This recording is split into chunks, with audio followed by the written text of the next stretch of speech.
조앤 베그라타의 경영이란 무엇인가 2부 강의 시작합니다.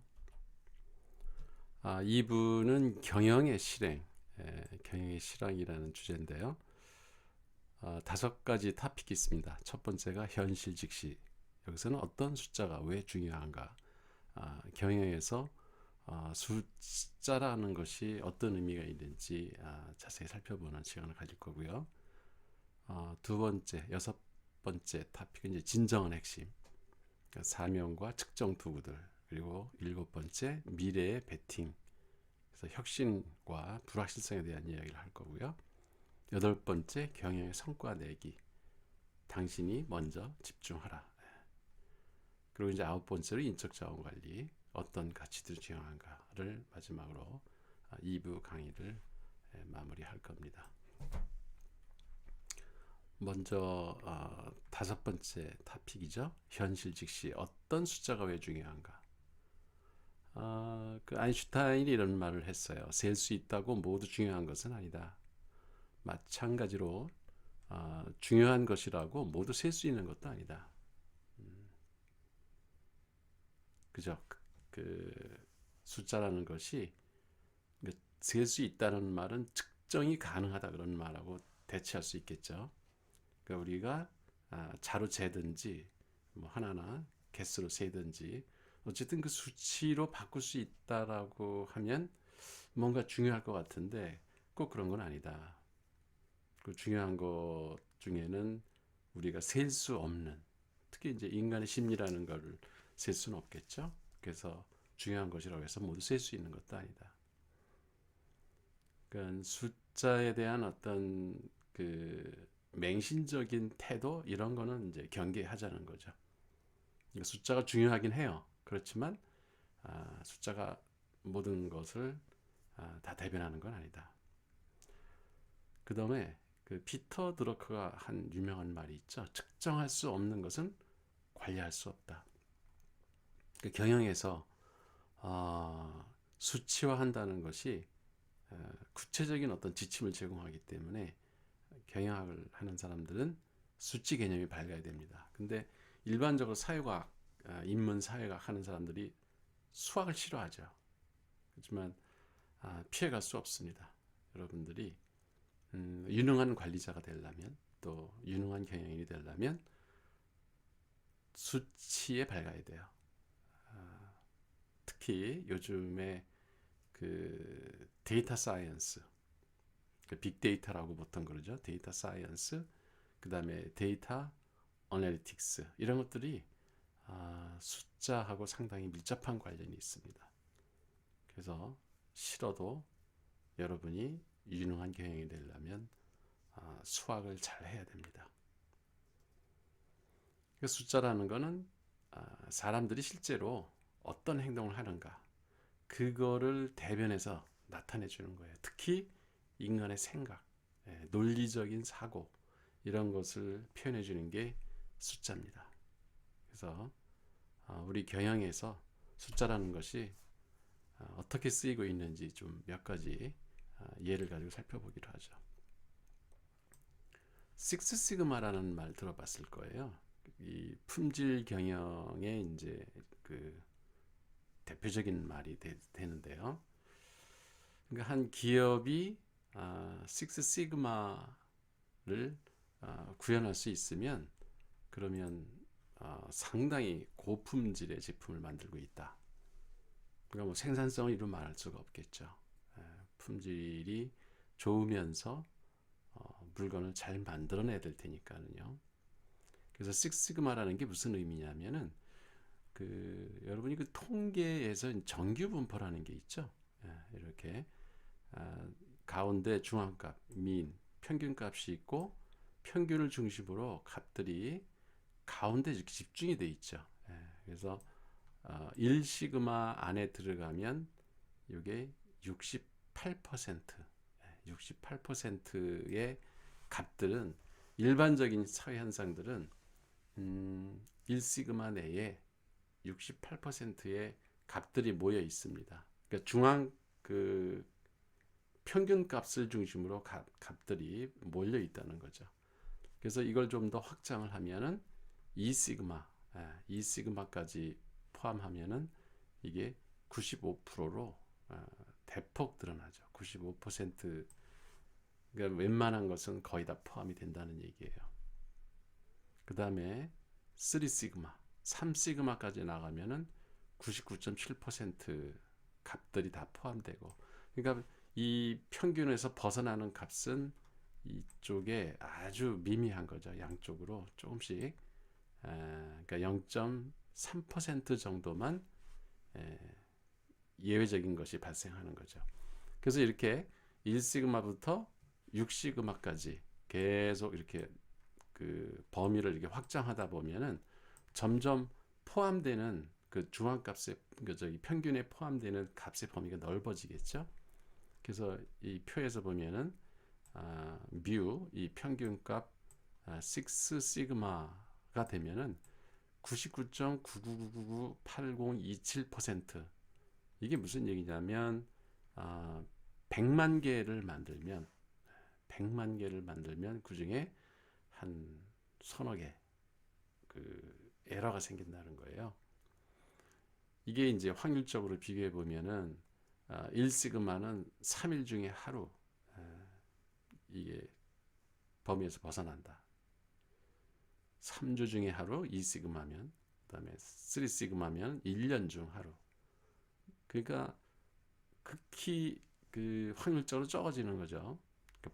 중앙에서 벗어날 확률이. 그 다음에 4시그마 정도 되면은 평생 한 번 일어날까 말까. 그런 정도의 적은 확률.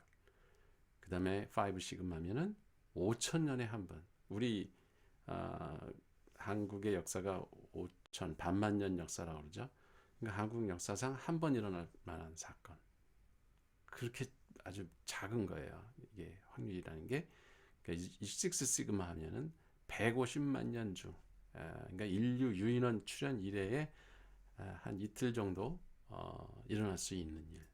그러니까 이 정도로 그러니까 이걸 이제 불량률이라고 생각한다면 불량이 일어날 확률이 그거밖에 안 된다는 거예요. 그러니까 그 품질 경영에서 이 그 회사의 그러니까 제조 능력 가운데 품질, 불량률이 얼마가 되겠는가? 불량률이 낮을수록 좋은 거죠. 불량률이 100만 개, 그러니까 자동차, 토요타 자동차가 예를 들어서 100만 대의 차를 생산하면은 그 중에 한 서너 대만 그 에러가 있고 불량이 있고 나머지 차는 다 정상적인 차를 만들 수 있다. 그러니까 엄청난 그 품질 경영을 구현한 그 하나의 상징적인 표현이 되는 거죠. 식스시그마를 한 기업이. 여러분들이 아마 그 궁금할 거예요. 그럼 우리나라 제조업체들, 그 중소업체들, 보통 뭐 여기 대전, 충청 지역에 있는 인근에 있는 그런 공장 지역의 제조 회사들이 과연 몇 시그마나 될까? 물론 1시그마는 아니겠죠. 68%가 정상이고 32%가 불량이라면 그 회사 망하죠. 그죠? 그럼 2시그마 95%. 예. 이 정도인 것 같아요.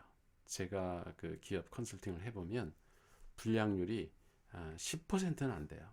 그렇지만 99.9% 3시그마까지 가는 기업이 과연 몇이나 있을까? 사실 95%면 100개 만들었을 때 5개 불량 난다는 얘기거든요. 그 정도가 아마 현재 수준이 아닐까. 물론 이제 더 잘하는 기업이 당연히 있죠. 근데 이제 평균적으로 봤을 때 그 일반 그 대전 그 산단에 있는 기업들의 불량률은 한 2, 3% 내지 4, 5% 그 정도에 있지 않을까 하는 생각을 해봅니다. 그러니까 이제 숫자로 그 품질의 정도를 표현할 수 있다고 하는 측면에서 숫자가 어떻게 쓰였는지 여러분이 이해를 본 것이고요. 그럼 경영자들에게 숫자는 어떤 의미가 있는가? 그러니까 유능한 경영자들은 숫자를 목적이 있는 공동의 운동장 같은 것으로 창조를 해내야 됩니다. 그러니까 숫자를 통해서, 그러니까 숫자는 누구 혼자 알고 있는 것보다는 여러 사람들이 그 의미를 공유하는 게 중요하다는 거예요. 공동의 운동장이라는 것이 던져 놓으면 그걸 가지고 여러 사람들이 노는 거죠. 그 숫자를 가지고. 그 숫자를 통해서 우리는 적절한 행동을 취하는 데 도움이 될 만한 더 큰 패턴을 찾아낼 수 있다. 패턴이라고 하는 거. 그러니까 숫자를 다루면 그 어떤 함수 이런 걸로 어떤 사회 현상을 표현할 수가 있어요. 숫자로. 그런 장점 때문에 우리가 경영에서 어떤 사회 현상이 일어나면, 예를 들어서 고객이 어떤 물건을 사기 시작한다. 그럼 그게 숫자로 나타납니다. 그리고 어떤 부류의, 어떤 소득의, 어떤 나이에, 어떤 성별을 가진 고객들이 어떤 물건을 사기를 좋아한다라고 하는 것들이 통계를 내보면 숫자로 등장을 해요. 그럼 이렇게 패턴이 생기면 그러면 지금 어느 분야의 물건들이 그 마켓 세그먼트라고 그러죠. 고객 어떤 특정층의 무슨 물건이 많이 팔리고 있다. 그러니까 광고를 그쪽으로 해야 되겠죠. 그리고 물건도 그게 이제 증가 추세라면은 그러니까 증가 추세라고 하는 게 이제 일종의 패턴인 거예요. 그러면 그 패턴에 따라서 우리가 생산량을 늘리든지 뭐 원자재를 더 구매해서 확보를 하든지 이런 게 숫자라고 하는 것을 통해서 경영의 여러 가지 현상들을 우리가 파악하고 진단하고 거기에 대한 대비를 할 수 있기 때문에 경영에서 숫자가 중요하다는 겁니다. 그러니까 이제 경영의 패턴, 그러니까 비즈니스 패턴의 한 예로 이제 요즘 산업에서는 S커브라는 거를 많이 적용을 해요. 그러니까 여기 그래프의 모양이 지금 S자로 이렇게 돼 있죠. 그래서 비즈니스 라이프 사이클, 그 기업의 활동 그 주기라고 하는 것을, 그러니까 어떤 예를 들어 제품을 신제품을 냈어요. 그러면은 이렇게 이제 시간이 흐르겠죠. 타임 축을 따라서. 그러면 그 성장률이라는 게 초창기에는 되게 이렇게 천천히 갑니다. 이게 이제 초창기 단계죠. 그러다가 어느 순간이 되면 이게 이제 임계점이 돼요. 이때부터 갑자기 급증을 합니다. 이렇게 폭발적으로 증가를 하죠.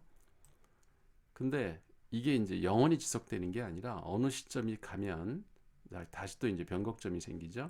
여기서 이 성장 속도가 이제 점점 떨어져요. 그래서 이게 이렇게 유지가 되면 다행인데 어느 시점이 또 되게 되면 이게 이제 감소할 수가 있다는 거죠. 이런 것이 보통 이제 S커브라고 하는 겁니다. 그러니까 사업이라는 게 영원한 것도 없고 이렇게 이건 마치 이 라이프 사이클이라는 게 사람의 생명 주기를 이렇게 패러디해서 새긴 말이에요. 인간이라는 것도 어렸을 때는 서서히 이제 성장을 하죠. 그러다가 이제 10대 되면은 갑자기 막 그 크게 빨리빨리 키도 자라고 정신적으로도 성숙을 하죠.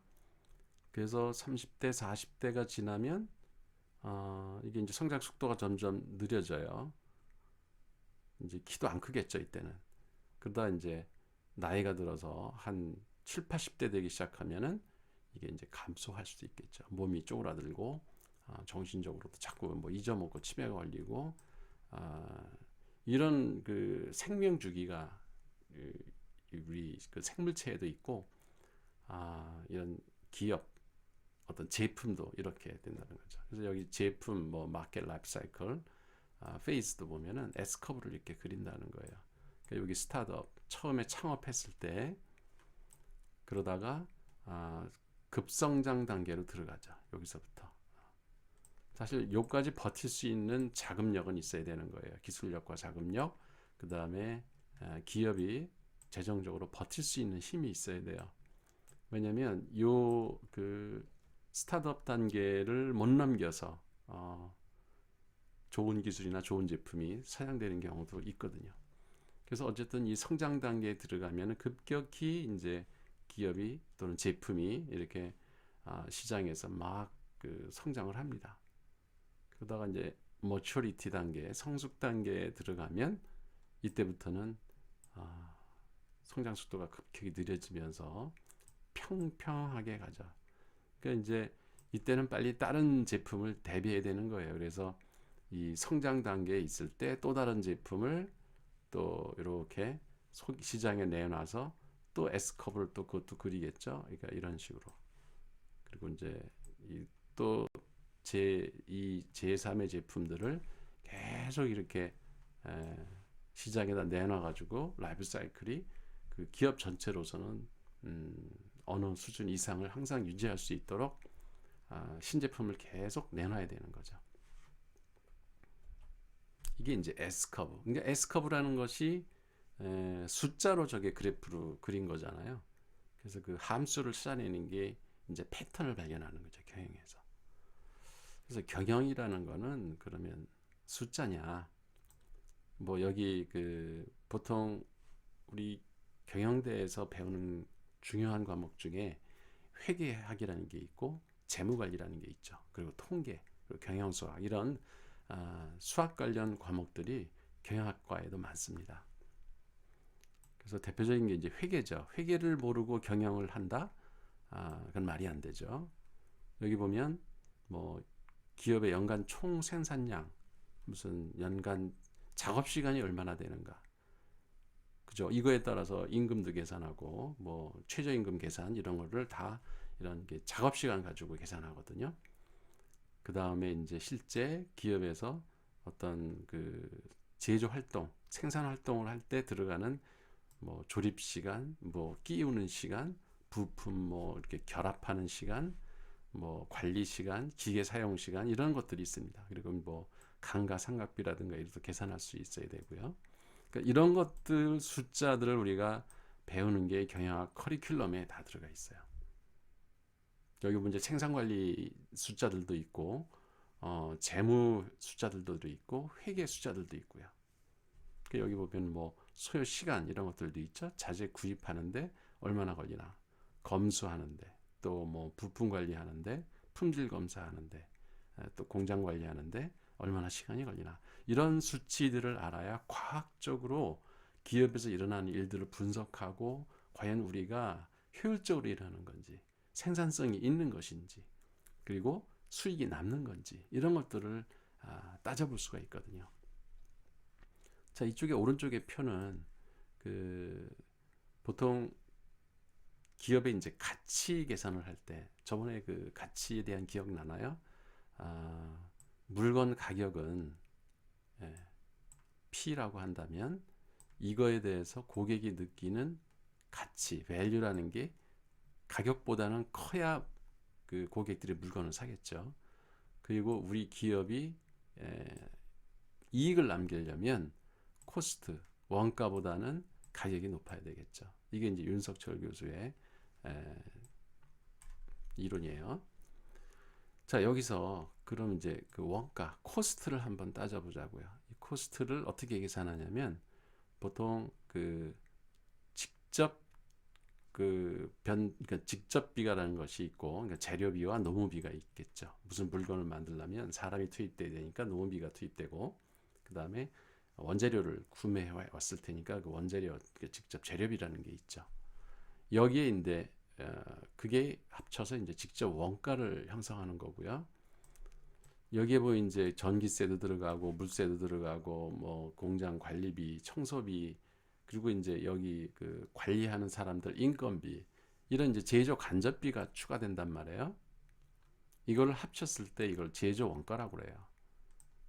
그러니까 재료비, 노무비가 직접 원가고 거기에 이제 간접비를 포함하면은 제조 원가가 됩니다. 이것을 이제 시장에 내놓아서 팔으려면 그 판매원들의 그 뭐 수당도 있고 인건비 이런 것이 있지 않겠어요? 그리고 매장 관리비, 임대료, 이게 이제 판매 관리비예요. 그런 것들이. 그걸 합치면은 이게 총 원가가 되는 겁니다. 그죠? 이게 아까 여기 그 윤석철 교수의 모델에서 C, 이게 코스트가 되는 겁니다. 원가. 여기에다가 이제 기업이 이익을 남겨야 되겠죠? 이게 마진이에요. 그래서 이 코스트와 마진, 여기다가 이제 마진을 합하면 그게 가격이 되는 거죠. 예, 프라이스. 근데 프라이스보다는 고객이 느끼는 밸류가 커야 물건을 살 생각을 하겠죠. 그 프라이스만큼 가치를 느껴가지고는 안 사요. 예. 그래서 이게 이제 판매 가격, 이게 이제 P가 되는 겁니다. 예. 이게 뭐예요? 다 숫자잖아요. 그죠? 숫자로 결국 경영 상태나 이런 뭐 가격 결정, 그 다음에 그 회계상의 어떤 세금 계산 이런 것도 전부 숫자에 의해서 일어난다고 하는 것을 여러분이 알 수 있을 겁니다. 이것은 이제 어떤 실제 그 대전의 한 기업의 손익분기점을 한번 계산해 본 건데요. 이게 이제 물건을 10,000개, 20,000개 이렇게 그 생산량이에요. 이쪽은 자동차 부품 회사인데 자동차 그 엔진에 들어가는 그 컨트롤 유닛이라고 그거를 만드는 회사의 이건 이제 오른쪽은 왼쪽 이거 Y축은 매출액이에요. 이게. 그러니까 10,000개를 팔면은 어떻게 되나요? 이게 20억이니까 이게 상당히 비싼 그 거죠. 그래서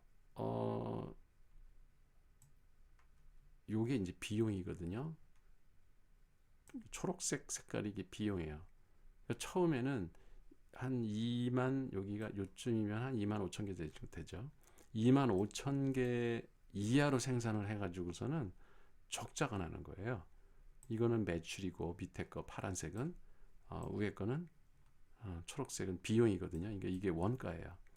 이게 이제 가격에다가 그러니까 코스트에 마진을 붙인 이게 프라이스에다가 수량을 곱한 거죠. 적자잖아요, 그죠? 그러니까 2만 개 정도 팔 때까지도 적자가 나다가 25,000개 되면은 같아지는 거예요. 이걸 이제 브레이크 이븐 포인트라고 그래요. BEP, 브레이크 이븐 포인트. 그러니까 이븐이라는 게 같다 그런 뜻이죠. 그래서 비용하고 그 수익하고 일치하는 점. 그러니까 25,000개 팔면 이 회사는 본전인 거죠. 아무런 이익이 안 남는 거예요. 물론 이제 그 코스트에는 노무비라든가 뭐 원가 이런 게 다 포함이 돼 있어서 그 회사 안에 직원들의 월급은 다 그 지급할 수 있는 겁니다. 그래서 우리가 이제 수익이 안 남더라도 브레이크 이븐 포인트만 되면 불황기에는 막 그 원가로도 팔아버리는 거예요. 그래서 요 지점이 바로 브레이크 이븐 포인트고 이제 여기서부터는 더 이상 생산을 하면 그죠? 더 많이 생산을 하면 할수록 원가보다는 이 매출액이 커지죠. 그래서 여기 뭐 9만 개 정도 되면은 엄청난 그 수익이 발생을 하죠. 이 마진이 이게 마진입니다. 이거는 사실 기업의 이익으로 돌아오는 거죠. 주주들한테 배당할 수 있는 그런 순이익이 발생하겠죠. 이것도 전부 뭐예요? 전부 숫자로 경영 상태를 분석하고 있는 거예요. 그래서 최고 경영자가 이 올해 몇만 개를 팔 수 있겠느냐라고 이제 그 생산부나 뭐 영업부 그 부장 이런 사람들한테 묻겠죠. 그랬을 때 한 3만 개 지금 뭐 매출이 예상됩니다. 그래서 3만 개 이상 팔면 적자는 안 나고 뭔가 수익이 남는 거죠. 근데 올해 매출액이 예상이 2만 개밖에 못 팔 것 같아요. 그러면은 비상 걸리는 거죠. 빨리 매출 증대를 위해서 시장 개척을 하고 고객들을 만나서 계속 마케팅 활동을 하고 이런 일을 해야 되겠죠. 그런 결정을 하는 그 근거가 바로 이런 숫자로 파악할 수 있다고 하는 거. 그 다음에 기업 활동에서 되게 중요한 게 그 유동성이라고 하는 겁니다. 유동성. 그 현금이 얼마나 들어오고 얼마나 빠져나가는가. 이거를 최고 경제관들은 늘 파악하고 있어야 돼요. 그러니까 뭐 그 공장에서 물건을 막 만들고 그러면 창고에 그 재고가 막 쌓여 있고 그러면은 기업이 잘 돌아가는 것 같아요. 그러니까 기분 좋죠. 거기까지는. 근데 이게 그 갑자기 은행에서 뭐 갚아야 될 그 수표나 어음이 돌아왔는데 기업에 돈은 없다. 그러니까 아직 외상으로 준 그 물건값을 받지 못한 거예요. 그래서 부도가 나는 경우가 있어요. 그걸 이제 흑자 부도라고 그러죠. 앞으로 받을 돈은 많은데 당장 현금이 없어서 회사가 그 부도가 나는 그런 경우가 있습니다. 특히 이제 건설 회사들이 그런 경우를 많이 당하죠. 뭐 아파트를 지었는데 그 대금을 일시불로 다 받는 게 아니잖아요. 이렇게 분할해서 받고. 근데 이제 현장 근로자들이나 뭐 자재비 이런 것들은 바로바로 또 결제를 해야 되고 그 시점을 잘 맞추지 않으면 앞으로 들어올 수익이 미래에 들어올 수익이 많이 있지만 당장 기업에 현금이 없어가지고 부도가 나는 그런 그 불행한 일이 생기지 않도록 그 경영자들은 늘 고민을 해야 됩니다. 그래서 이 현금 유입이 될 수 있는 요인들이 이제 단기 순이익, 실제 이제 기업의 이익이 남는 거죠. 그리고 이제 감가상각비라는 거는 실제 비용인데 우리 회사 안에 현금으로 이게 있어요. 그러니까 이런 것들은 현금성 비용입니다. 여러분들은 감가상각비가 뭔지도 모르겠네요. 그죠? 1학년생들이니까 감가상각비라는 거는 어떤 그 고가 장비를 샀을 때 기계나 뭐 건물도 해당할 수 있어요. 그런 그 자산, 고정 자산을 구매를 했는데 이거를 시간이 지나면은 이제 뭐 땅값이야 그럴 리가 없겠지만 기계는 갈수록 노후화되죠. 그러면 예를 들어서 뭐 밀링 머신을 하나 샀다. 근데 이걸 10억을 주고 샀어요. 그럼 이게 지금은 10억 가치가 있지만 그래서 기업의 10억 자산으로 기업 가치에 그게 이제 그 계상이 되어 있는데 내년이 되면 어떻게 될까요? 1년 지나면 그 기계의 가치는 떨어지겠죠. 그죠? 여러분 자동차 사면 그렇잖아요. 한 10년 자동차 타면 거의 뭐 그 감가상각이 다 돼서 가격이 그러니까 가치가 점점 떨어진다는 뜻이에요.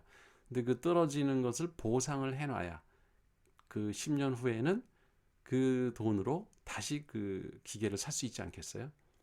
그렇게 유보시켜 놓는 돈을 감가상각비라고 합니다. 그러니까 예를 들어서 뭐 자동차 예를 들읍시다. 자동차를 여러분이 4천만 원짜리 뭐 산타페 차를 샀어요. 그러면 이게 10년 탄다고 가정을 합시다. 그러면 이제 감가상각 기간을 10년을 잡는 거예요. 그러면은 이걸 균등하게 감가상각을 매년 어떻게 해요? 400만 원씩 10년을 하면은 4천만 원이 되잖아요. 그래서 400만 원씩 은행에다가 저금을 해요. 적금을 둬요. 그러면 10년 후에는 4천만 원이 되겠죠. 그러면 그때 다시 4천만 원짜리 차를 사면 자동차 내 갖고 있는 자산의 가치는 항상 4천만 원이 유지가 되는 거죠. 그죠? 감가상각비는 쌓일 것이고 그 차량의 가격은 점점 떨어질 것이고 그게 이제 서로 상계가 되기 때문에 그 내 자산 가치가 4천만 원이라고 하는 거는 계속 유지가 되는 거예요.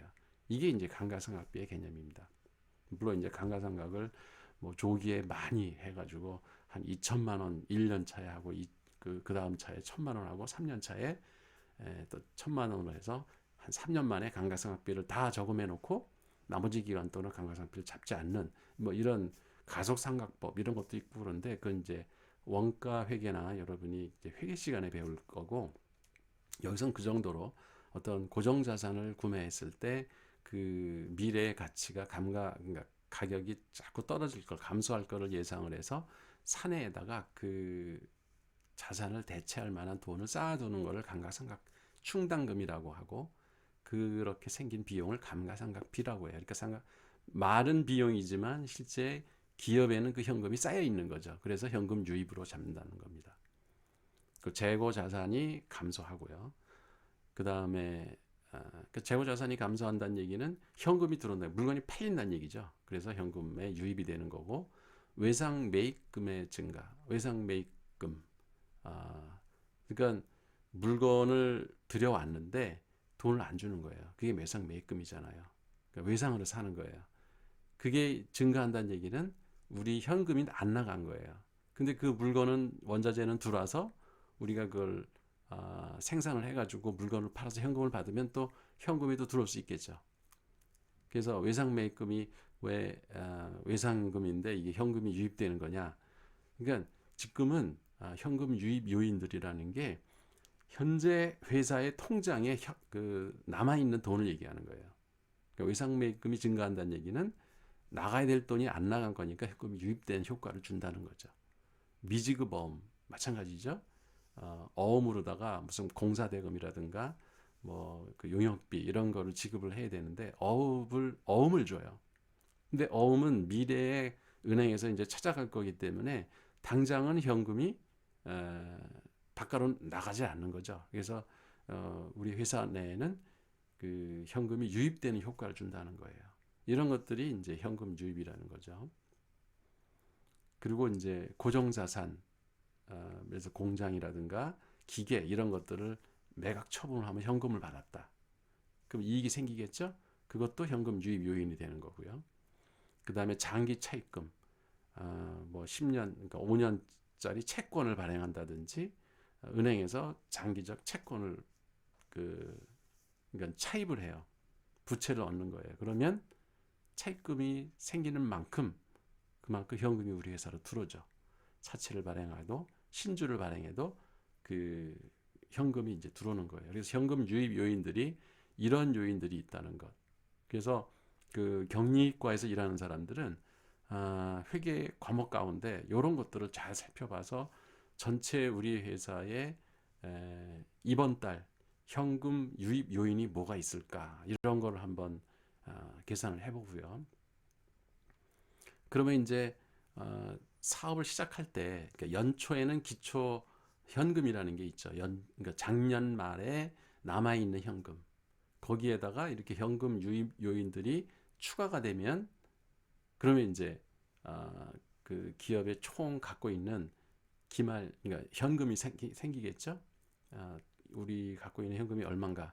거기서 이제 현금 유출 요인들을 또 그러니까 현금이 빠져나갈 것들을 한번 또 빼야 되겠죠. 그게 이제 외상 매출금이 증가하면 현금이 유출되는 효과가 나오고요. 그 다음에 기타 유동자산이 증가했다. 그러면 그만큼 현금이 빠져나간 거예요. 그죠?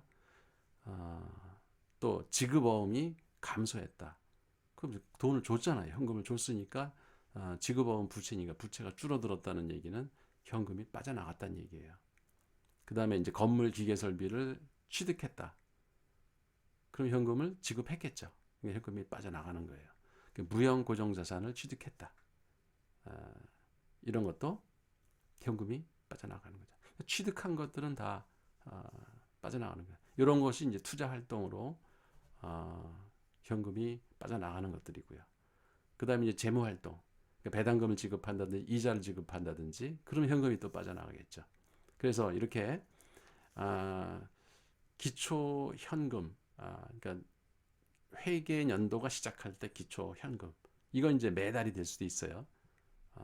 그럼 이제 연으로 따져봅시다. 그럼 1년 동안의 현금의 유입을 따질 때 작년 말 기초 현금이 있을 거예요. 그죠? 그거에다가 올해 총 들어올 수 있는 현금 유입, 거기서 빠져나갈 현금 유출을 빼고 나면은 그러면 올 연말에 기말 현금이 잔액으로 남겠죠. 이거를 매달도 하고요. 그러니까 지난달 월말 현금 잔고가 이제 기초 현금이 될 테고 거기에 한 달 동안에 현금 유입 요인들을 다 더하고 그 다음에 현금 유출될 것들을 다 빼고 나면은 월말 현금이 남겠죠. 그게 이제 기말 현금이 되는 거예요.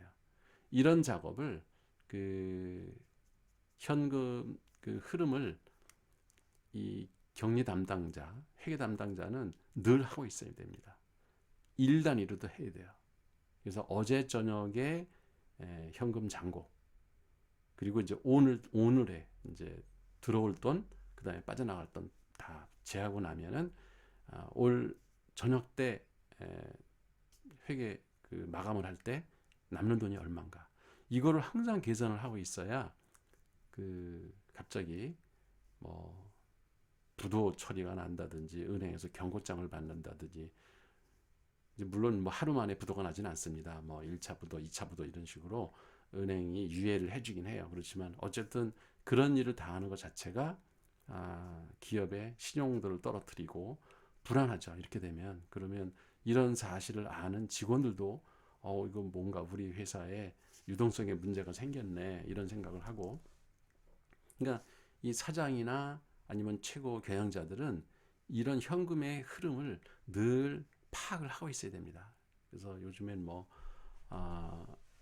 인터넷 ERP 이런 것들이 잘 발달이 돼 있어서 그 현재 그 우리 회사의 현금 상태 이런 것들을 실시간으로 이렇게 업데이트가 돼가지고 뭐 스마트폰으로 확인할 수 있는 이런 정도의 회계 시스템을 갖춰야 되는 게 현대 경영에서는 되게 중요한 이슈로 떠오르고 있죠. 그 다음에 이제 경영 분석이라는 과목이 경영학과에 있어요. 이거 이제 한 학기 동안에 기업의 상태를 여러 가지 측면에서 이렇게 측정하는 지표들이 있거든요. 그러니까 안전성, 수익성, 활동성, 성장성, 생산성, 이게 이제 대표적인 분석 지표들인데, 여러분들이 이제 어떤 기업의 주식을 사려고 해도 그 회사의 이 경영 상태를 측정하기 위해서 이런 것들을 따져볼 수가 있습니다. 그러니까 그 회계 장부, 그 뭐 대차대조표라든가 영업보고서, 손익계산서, 현금흐름표 이런 그 중요한 회계 장부들을 보고 이런 식들을 적용을 해가지고 이 지표를 찾아보면 그 산업계의 평균보다 이 회사가 떨어지는지 낮은지 이런 거를 평가해가지고 경영 상태를 평가해야 됩니다.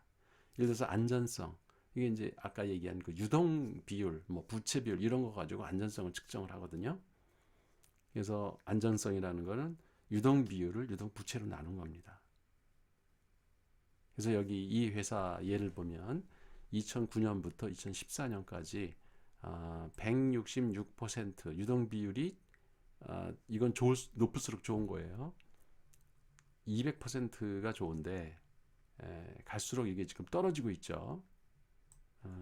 2013년, 14년에 상당히 지금 낮아지고 있습니다. 2014년에 조금 회복은 됐지만 200%에 비하면, 특히 이제 이런 그 지표가 의미를 가지려면 비슷한 조건을 가진 경쟁 기업하고 비교를 하는 게 좋습니다. 근데 여기 보면 경쟁 기업 A하고 경쟁 기업 B를 비교를 해봤거든요. 근데 A 기업은 상당히 우량한, 그죠? 유동 비율이 상당히 좋아요. 200%, 그 보통 이제 업계 평균이라고 하는 200%보다도 좋아서 이 회사는 현금을 많이 보유하고 있는 기업인데, 경쟁 기업 B는 68%예요. 그러면 과연 우리가 어떤 기업을 모델로 삼을 거냐, 이거에 따라 이제 경영자의 그 의사결정이 달라지겠죠. 만약에 A 기업을 우리의 진정한 그 경쟁 기업이라고 생각한다면 이 유동 비율이 상당히 낮기 때문에 이걸 높이기 위한 어떤 의사결정을 해야 됩니다. 여기 이제 중소 제조업 평균을 보니까 2013년에 159%였다고 그래요. 그러니까 제조업 평균보다도 지금 120%는 낮기 때문에 유동성에 조금 약간 적시로 가고 있는 거죠. 뭐 이게 위험한 상태는 아니지만 약간 보완해야 될 필요성은 있겠다라고 경영자는 판단할 수 있는 겁니다. 부채 비율을 볼까요? 부채 비율은 2014년에 170%인데 제조업 평균이 71%, 그 경쟁 기업은 A 기업은 94%예요. 상당히 양호하죠. 부채 비율은 낮을수록 좋겠죠. 그러니까 경쟁 기업 A에 비하면은 우리 회사의 재무 상태는 안 좋은 겁니다. 근데 이제 경쟁 기업 B, 여기를 경쟁으로 하면 안 되겠죠. 이거 232%면 부채 비율이 높죠. 이런 데를 모델로 하면 안 됩니다. 자, 수익성. 과연 수익이 얼마나 나는가? 그랬을 때 2013년에 뭔 일이 있었던 모양이에요. 그죠? 이게 마이너스 값들이 많네요. 그러니까 이제 기업을 진단할 때 이런 표를 가지고 진단합니다. 여기 2013년에 그럼 무슨 일이 있었나? 이런 거를 한번 원인 분석을 해봐야 돼요. 물론 사장이나 최고 경영자들은 대부분 알고 있을 거예요. 왜 이렇게 이때 적자가 났었는지. 수익성이 2014년에 갑자기 좋아졌네요. 7%, 경쟁기업 6% 비슷해요. 이거는. 그리고 제조업 평균이 4.15%니까 이거보다는 높고, 그러니까 2014년 당시에는 안전성에는 약간의 문제가 있지만 수익성은 좋아졌네요. 그죠? 예. 그리고 뭐 활동성, 얼마나 기업이 활발하게 영업 활동을 하고 있는가. 그래서 이거는 총자산 회전율과 재고자산 회전율로 결정을 하는데, 업계 평균이 총자산 회전율은 0.78, 총자산에서 매출액이 차지하는 비중으로 계산을 해요. 근데 이 회사가 0.5, 그러니까 총자산 회전율은 좀 떨어지는 거죠. 업계 평균보다. 그리고 경쟁 기업보다도 낮고, 심지어는 이 B 기업보다도 낮네요. 그래서 이 기업의 총자산 회전율은 지금 문제가 있다. 뭐 심각하다 여기까지는 안 가겠지만 어쨌든 문제가 꽤 있다, 이렇게 진단할 수 있습니다. 그 재고자산 회전율을, 이것도 7.35가 업계 평균인데 여기는 1.8밖에 안 돼요. 그래서 이거는 심각하다. 보세요. 경쟁 기업 17에 비해서도 엄청나게 떨어집니다. 그래서 이런 거는 경영자가 빨간불을 켜고 무슨 일이 벌어지고 있는지 원인 분석을 해서 반드시 이런 건 해결을 해야 됩니다. 그리고 이제 성장성, 이 기업이 얼마나, 그러니까 주가라는 것이 이런 거에 의해서 안전성, 수익성, 활동성, 성장성, 생산성, 이런 거에 의해서 주가라는 게 형성이 되거든요. 여기 보면 2014년에 성장성은 4%, 업계 평균이 6.5%니까 낮아요. 그러니까 기업이 성장은 지금 잘 못하고 있는 거예요. 그러니까 침체가 돼 있다고 봐야 되겠죠. 이 기업은. 그리고 2014년에는 매출액 증가율이 마이너스 9%, 매출액이 떨어졌다는 얘기예요. 전년도에 비해서. 업계 평균은 4.58인데, 그래서 지금 성장성 면에서도 빨간불이 켜진 겁니다. 여기도 빨간불, 활동성도 빨간불. 수익성만 여기 2014년에 좀 개선이 된 거 외에는 이 회사 전반적으로 지금 경영 상태가 안 좋습니다.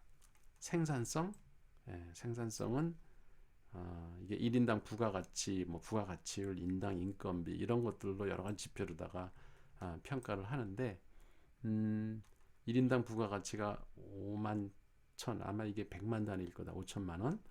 여기 업계 평균이 4,900, 비슷해요. 그건 일들은 그 생산성은 잘 나오고 있는 기업이에요. 그러니까 직원들이 효율적으로 일을 하고 있다. 부가가치율은 19%, 22.29%. 이것도 뭐 큰 문제는 없네요. 그러니까 직원들이 일을 못하는 게 아니네요. 이게 이제 이 산업에 어떤 외적 요인이 있든지, 아니면 그 경영자들이 지금 뭔가 문제를 일으키고 있는 것으로 판단이 돼요. 그죠? 1인당 인건비, 노동 분배율, 이런 것들 다 업계 평균이랑 비슷하잖아요. 그러니까 이거는 큰 문제가 없다는 거예요. 생산성 측면에서는. 그러니까 생산성이 큰 문제가 없는데 회사가 활동성이 떨어지고 성장성이 내려간다. 이거는 기업이 경영을 잘못하는 겁니다. 이렇게 숫자를 가지고 기업의 상태를 측정할 수가 있어요.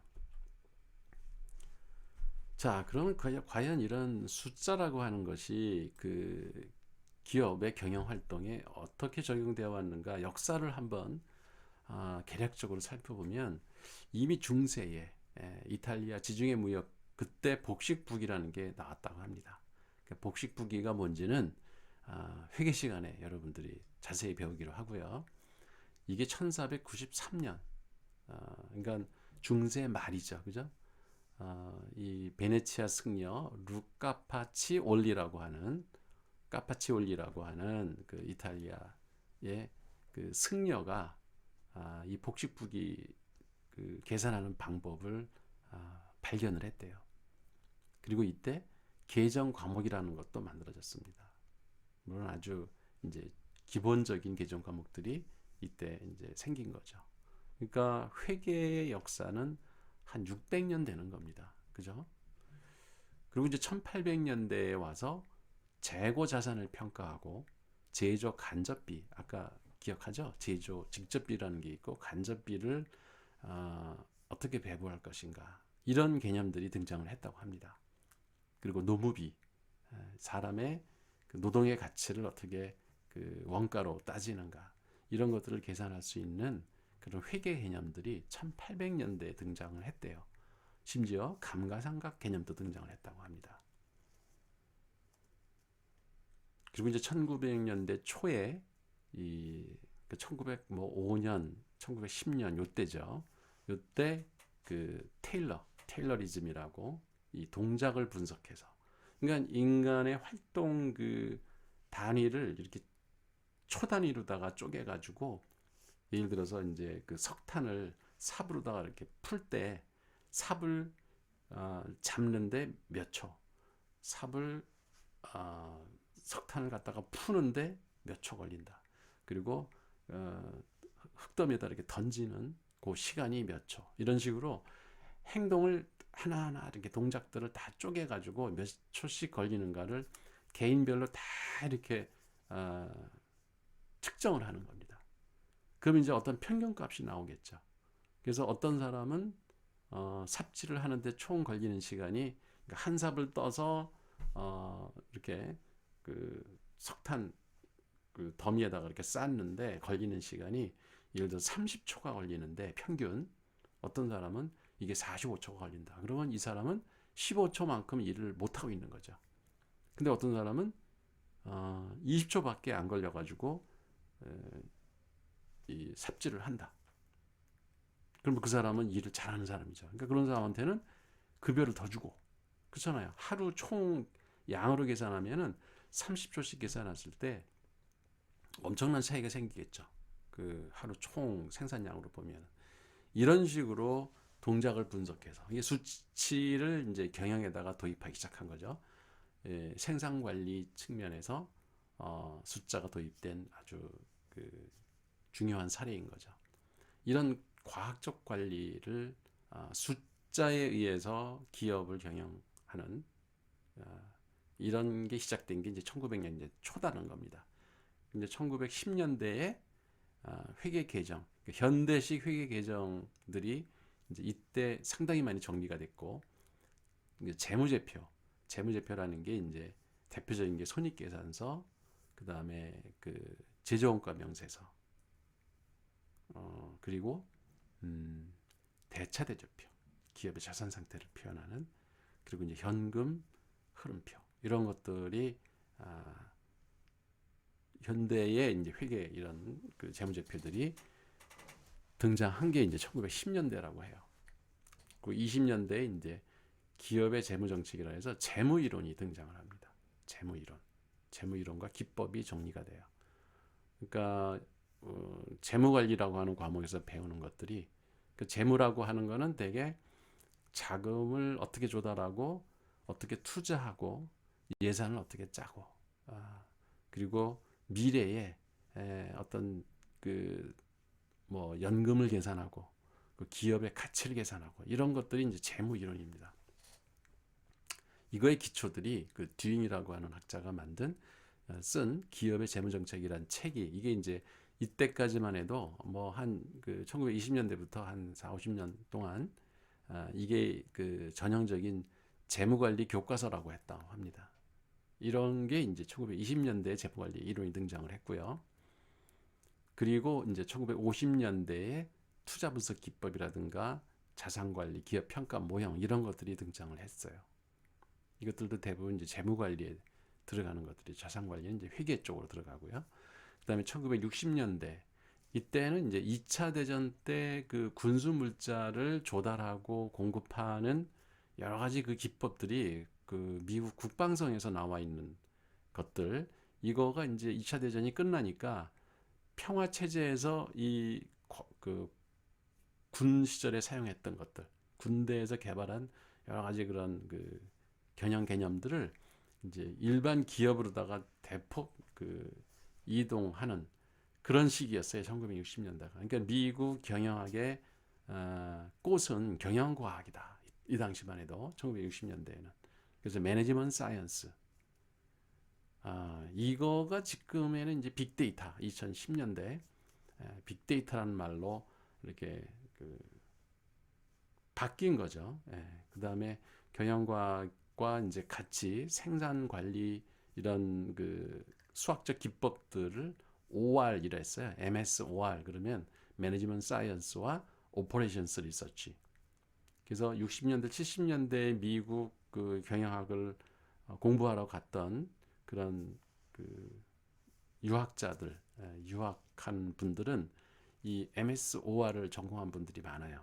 이게 그 당시에 상당히 유행하던 학문이고 그 미국 경영학을 대변하는 그러니까 다른 유럽의 경영학과 비교했을 때 가장 그 미국의 미국적 경영학이다라고 할 만한 학문이 바로 이 경영과학과 이 오퍼레이션스 리서치 이런 것들이었어요. 그리고 이제 1970년대에 그 정보 시스템이라는 것이 이제 그 이 경영과학에서 만들어 놓은 여러 가지 그 의사결정 모델을 정보 시스템에다가 집어넣는 그런 시스템이 등장을 합니다. 그게 이제 의사결정 지원 시스템이라고 하는 건데요. 그러니까 여기 의사결정 모델이라는 것이 전부 다 이 경영과학 그리고 이제 재무관리, 회계 원가관리 이런 그 수학을 이용해서 그 경영 상태를 파악하고 의사결정을 하는 그런 여러 가지 그 의사결정 모델들을 컴퓨터 프로그램으로 이제 지원해주기 시작하는 게 이제 70년대입니다.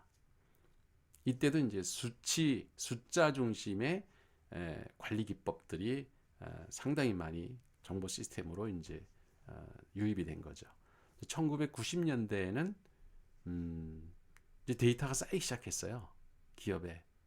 그러니까 60년대, 70년대만 해도 분석할 데이터 자체가 별로 없었어요. 그래서 어떻게든지 전산상으로 기업에서 일어나고 있는 여러 가지 그 숫자들 이런 거를 전부 포착을 해가지고 데이터베이스를 구축하고 이제 쌓아나가는 게 이제 급했는데 이게 이제 한 1, 20년 축적이 되다 보니까 데이터 양이 이제 방대해지게 엄청나게 많아진 겁니다. 그게 이제 1990년대에 그래서 이 데이터 마이닝이라고 하는 기법들이 등장을 해요. 이게 이제 컴퓨터 프로그램과 그 다음에 경영과학 그리고 재무관리, 회계 이런 수학의 그 영역에서 경영 그 기법들이 도입되는 적용되는 그런 과목들 그 학문들이 전부 다 이게 통합이 되는 겁니다. 정보 시스템 안으로. 그래서 많은 데이터들 가운데 그 패턴을 발견해서 뭐 마케팅 의사결정을 한다든지 무슨 뭐 품질 관리 의사결정을 한다든지 이런 일들이 벌어지는 게 이제 데이터 마이닝에서 다룬 하나의 이제 학문 분야가 생긴 겁니다. 그게 이제 더 발달을 해서 현대 2010년대 지금 이제 2020년이 됐죠. 2020년대에 새로운 경영 기법으로 등장한 것이 바로 빅데이터 분석. 이제 학문적으로는 이걸 데이터 어널리틱스, 뭐 데이터 사이언스라고도 해요. 이런 그 이름은 뭐 다양하게 불리긴 하지만 어쨌든 지금은 그 데이터베이스가 한 3, 40년 동안 그 축적돼서 쌓여 있는 많은 데이터를 가지고 기업에서의 중요한 패턴들을 발견해 가지고 의사결정을 하는데 이용하는 그런 기법들이 지금은 이제 경영학의 그 대세가 된 겁니다. 그 지금 이 한 이야기들이 이게 실제 기업에서 어떻게 적용되고 있는지를 소설로 쓴 게 있습니다. 숫자를 이용한 경영 모델링 사례 해서 여기 그 주소가 있죠. 여러분 그 UMS에도 UML LMS인가요?